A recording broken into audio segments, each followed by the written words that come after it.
একসাথে 4টা গুণ আছে। এটা একা একা কোনো মানুষ চলতে চায় তাও চলে, আবার যদি 1 টন গম উঠাইতে চাও তাও সম্ভব, আবার যদি খেতে চায় গোশত তাও সম্ভব, খেতে চায় দুধ তাও সম্ভব। কি কয়টা? এরপর হলো এটার পশম দিয়ে জামা, এটার পশম দিয়ে কাপড় আর কম্বল, এবার আর এটার চামড়া দিয়ে জুতা আর খিমা। জুতা আর কি? তাবু। ওরা উট, আর ওদের কাছে উট হলো সবচেয়ে দামি। হলো ঘোড়া সোনা কেন? ঘোড়া জীবনে কখনো সোনা, ঘোড়া কি করে না? গর্ভবতী ঘোড়াও সোনা, দাঁড়িয়ে দাঁড়িয়ে সে প্রসব করে। ঘোড়া কি করে না বলেন? ঘোড়া সোনা। ঘোড়া কখনো কেন সোনা? ঘোড়াকে রব্বে কারীম বানিয়েছেন শুধুই যুদ্ধের জন্য। যদি সে শুয়ে পড়ে আর ঘুমায় যায় তো মুজাহিদ ঘোড়াতে সওয়ার হইতে দেরি হবে, দুশমনের পর হানা দিতে দেরি হবে। এজন্য ঘোড়াকে রব্বে কারীম বলে দিয়েছেন, খবরদার তুই কখনো ঘুমাস না। ঘোড়া কি করে না বলেন? ঘোড়া কখন? আদিয়াতু দবহা, ওয়াল মুরিয়াতি কদহা, ওয়াল মুগীরাতি সুবহা। এই সব হলো ঘোড়ার সিফাত। কিসের সিফাত বলেন? এজন্য ঘোড়া কখনো কি করে না? ঘোড়া কখনো ঘুমায় না। এজন্য ঘোড়া ঘুমায় না, আর উট ঘোড়া দাঁড়িয়েই থাকে, ঘোড়া দাঁড়িয়েই থাকে। এজন্য আমাদের ঢাকা, পুরান ঢাকা গেলে দেখবেন রাত 3টা বাজে ঘোড়া সব দাঁড়ায়। ঘোড়া সব কি গাড়ি দাঁড়িয়ে থাকে কেন? সে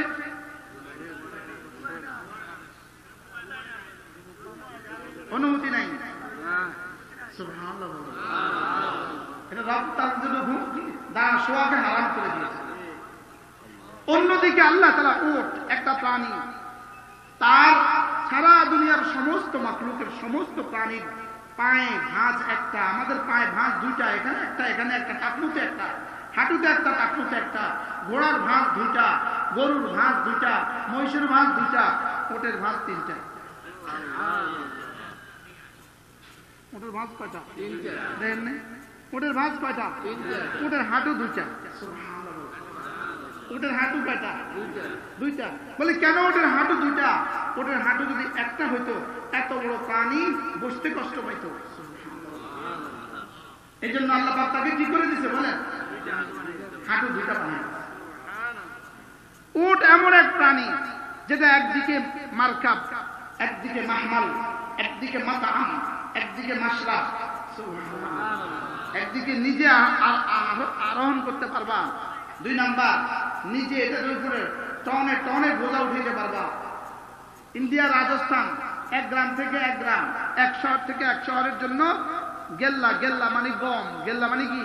গম, গেল্লা, সরিষা ইত্যাদি মাঠ থেকে নেওয়ার জন্য আর কোনো বাহন নাই, শুধুই আছে ওট। শুধু আছে কি? ওটের পেছনে গরুর গাড়ির মতো ট্রাকের মতো লাগানো আছে, ট্রাকের মতো। এটার মধ্যে যেই পরিমাণ দিবে লড়ে না, টনে টনে দিতে পারে, সে নড়ে না, সে দাঁড়িয়েই থাকে। আবার একটা, কয়টা? একটা। পেছনে টনে টনে দিয়া সে দাঁড়িয়েই থাকে, দাঁড়িয়ে থাকে, দাঁড়িয়ে থাকে, লাফ দিতে থাকে, দিতে থাকে, দিতে থাকে, সে দাঁড়িয়ে থাকে। বাস চলো, কি হয়? এরপর হলো সারা দুনিয়া যত চতুষ্পদ প্রাণী আছে, সারা পৃথিবীর যত চতুষ্পদ প্রাণী আছে, সবচেয়ে কম খায় যে জানোয়ার, এটার নাম ওট। এটার নাম কি? কি খাবে? হালকা ফুলকা 2-4টা ঘাস শেষ, 2-4টা খোল ভুসি শেষ। এটার খাবার সবচেয়ে কি? মানে যেদিক দিয়ে তাকাবেন এদিক দিয়ে এটা আশ্চর্য, যেদিক দিয়ে তাকাবেন এটা কি? এটা আশ্চর্য। এরপরে হলো সে একটানা 10 দিন পানি না পান করেছে চলতে পারে। একটানা 10 দিন সে পানি না পান করে চলতে পারে। মাছের আবার সর্দি হয় কবে? মাছের আবার জ্বর হয় কবে? তো পানির ভিতরে মাছের জ্বর হয় না কেন? কি? আচ্ছা, পানির ভিতরে আবার অক্সিজেন হয় কিভাবে? কি? এজন্য রব্বে করিম বলেন আমার জান্নাতের দলিল দেখো। কিভাবে এর দলিল? কিভাবে কিভাবে বলেন জান্নাত কিভাবে? আল্লাহ তাআলা বলেন জান্নাত এইভাবে। জাহান্নাম কিভাবে? উত্তর কি বলেন? জাহান্নাম আফালা ইয়ানজুরুনা ইলাল ইবলি কাইফা খুলিকাত, ওরা কি চেয়ে দেখে না? আফালা ইয়ানজুরুন, সারা পৃথিবীর সমস্ত নাস্তিকদেরকে রব চ্যালেঞ্জ করেন, ওরা কি দেখে না? আফালা ইয়ানজুরুনা, ওরা কি দেখে না? ইলাল ইবলি, ওরা কি উটের দিকে চেয়ে দেখে না? কাইফা খুলিকাত, এটাকে আমি কিভাবে বানিয়েছি, উটকে আমি কিভাবে বানিয়েছি, ওরা কি দেখে না? যেভাবে আমি উট বানিয়েছি ঠিক সেভাবেই আমি জান্নাত বানাবো, যেভাবে আমি উট বানিয়েছি সেভাবেই আমি জান্নাত। এই জন্য এরপরে তো পরের সূরাতে আসবে কওমে আদ আর কওমে সামুদ। হ্যাঁ, হযরত সালেহ আলাইহিস সালামের বস্তি, হযরত সালেহ আলাইহিস সালামের জাতি কি বলছিল? যদি তুমি নবীকে কি বলছিল? সালেহ তাকে কি বলছিল? যদি তুমি এই পাহাড় থেকে, এই পাথর থেকে একটা উট বের করে দিতে পারো, কি বের করে দিতে পারো? একটা উট বের করে দিতে পারো। ওরা তো বললো, চ্যালেঞ্জ ছুড়ে দিয়েছে, এই পাথর থেকে যদি একটা উট তুমি বের করে দিতে পারো, আর ওই উট যদি আমাদেরকে বলে তুমি রাসূল, আমরা মানব। হযরত সালেহ আলাইহিস সালাম বললেন, কথা ঠিক, কথাকে হাসা ঠিক মানবা? মানবো। দেখো দেখো কিন্তু হাসালাম রব্বে করিম কি করা, কোনটা পাথর ঠিক করে দাও তুমি, ওদেরকে বলো কোনটা থেকে বাইর করতাম, বলো কি ভাই, ওদেরকে বলো কোনটা থেকে বাইর করতাম, এটা থেকে বের করো, বাস বের হয়ে গেছে। কি ভাই, শুধু বের হয় নাই, বের হয়ে এরা মাঠে গেছে, ওদের সমস্ত উটগুলোর খাবার সে একা খেয়ে গেছে। এবার পানিতে গেছে, ওদের সমস্ত উটের পানি সব সে একা খেয়ে ফেলছে।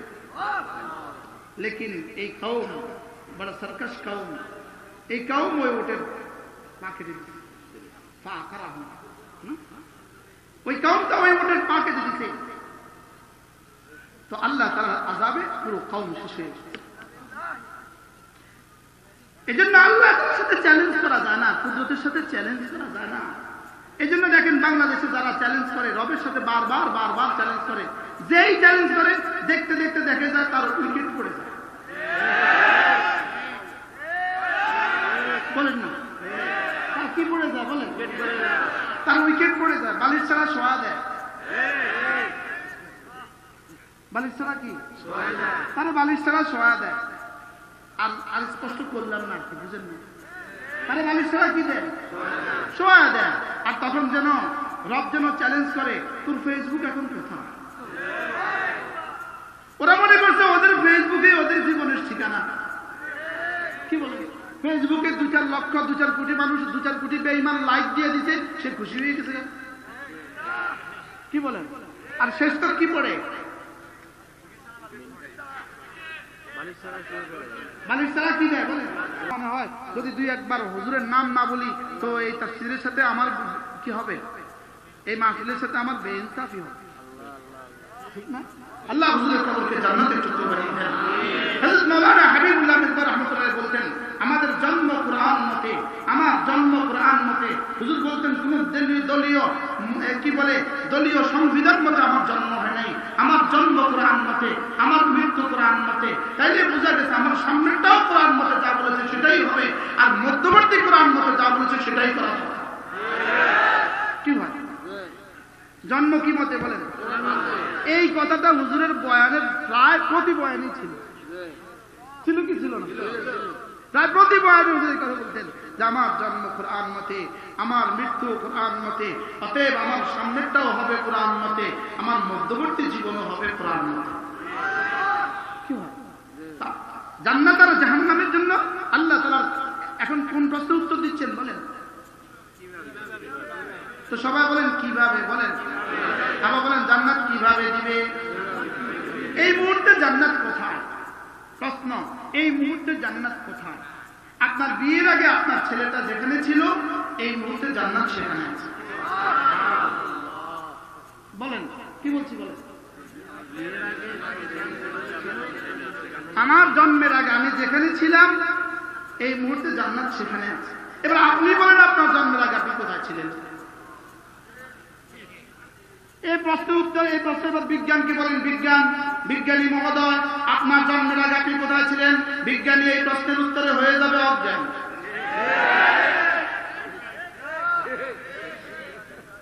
কি বিজ্ঞানী এই প্রশ্নের উত্তরে হয়ে যাবে কি? এবার যদি বিজ্ঞানকে জিজ্ঞেস করেন, বিজ্ঞানী সাহেব আপনি মরবেন তখন, বিজ্ঞানী হয়ে যাবে প্রশ্নের উত্তরে অজ্ঞান। কি বিজ্ঞান এই প্রশ্নের উত্তর দিতে পারে? বিজ্ঞান হাজারো প্রশ্নের উত্তর দিতে পারে না। বিজ্ঞান হাজারো প্রশ্নের উত্তর দিতে কি পারে না। বিজ্ঞান হাজারো রশিদুর রহমান ফারুক সাহেব আল্লাহ তার হায়াতের মধ্যে বরকত দান করেন, অনেক বড় বুজুর্গ, অনেক বড় আল্লাহ ওয়ালা মানুষ।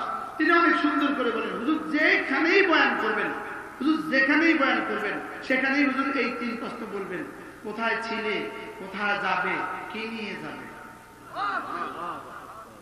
এখন বিজ্ঞানীকে জিজ্ঞেস করেন কোথায় ছিলে, আই ডোন্ট নো, অজ্ঞান। কোথায় যাবে, আই ডোন্ট নো, অজ্ঞান। কি আমাদেরকে জিজ্ঞেস করেন আমরা কোথায় ছিলাম, আল্লাহ তাআলার কাছে ছিলাম, এবার কোথায় যাব, আল্লাহ তাআলার কাছে যাব।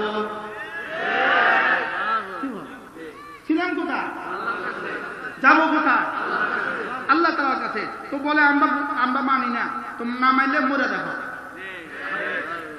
না মানলে কি, না মানলে তুমি মরে দেখো, না মানলে তুমি মরে দেখো।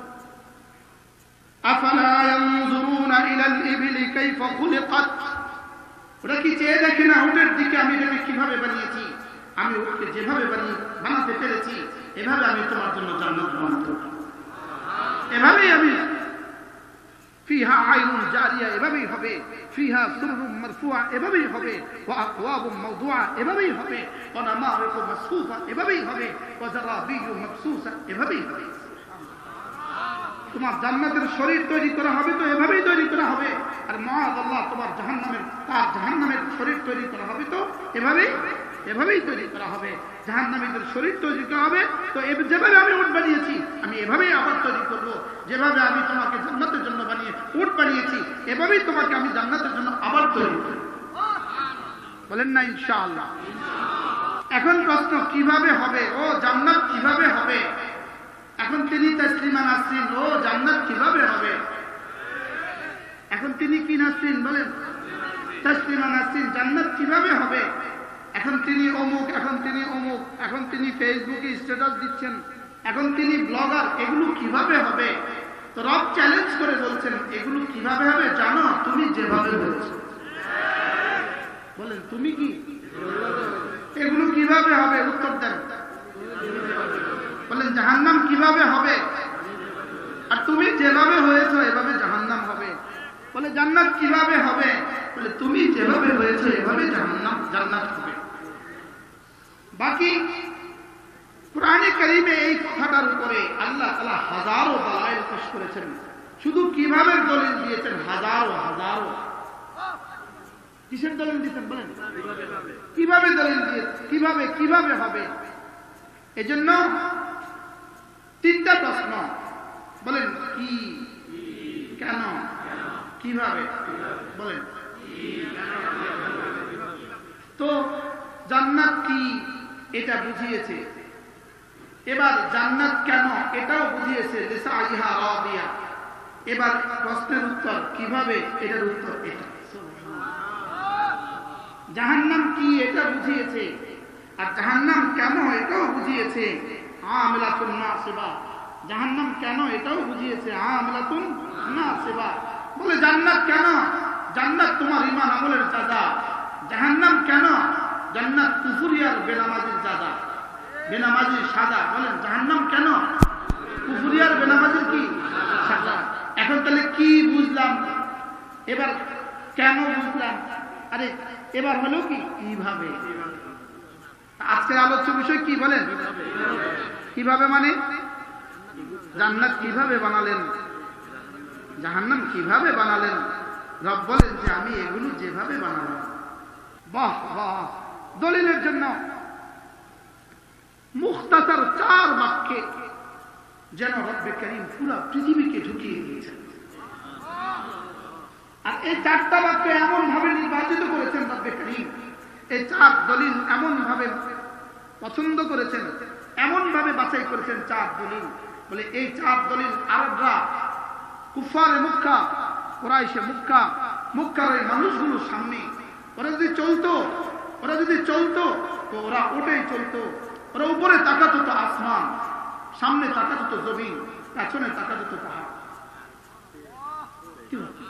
কোরআনে কারীম এমন এক মাহলে, এমন এক পরিবেশে কোরআনে কারীম নাযিল হয়েছে যাদের জন্য বাহন, উট ছাড়া কোনো বাহন ছিল না, খাবারের জন্য উট ছাড়া কিছু ছিল না, পানির জন্য উট ছাড়া কিছু ছিল না। ওদের বাহনের জন্য উট, বাহন হিসাবে হলো দুইটা। যেমন ধরেন মোটর সাইকেল, এটা হলো মার্কা, এটা হলো মার্কা। ট্রাক হলো মাহমাল, ট্রাকে বোঝা উঠা। মোটর সাইকেলে মানুষ চলে। প্রাইভেট কার হলো মার্কা, এটাতে মানুষ চলে, বোঝা উঠায় না। আর ট্রাক্টর হলো কি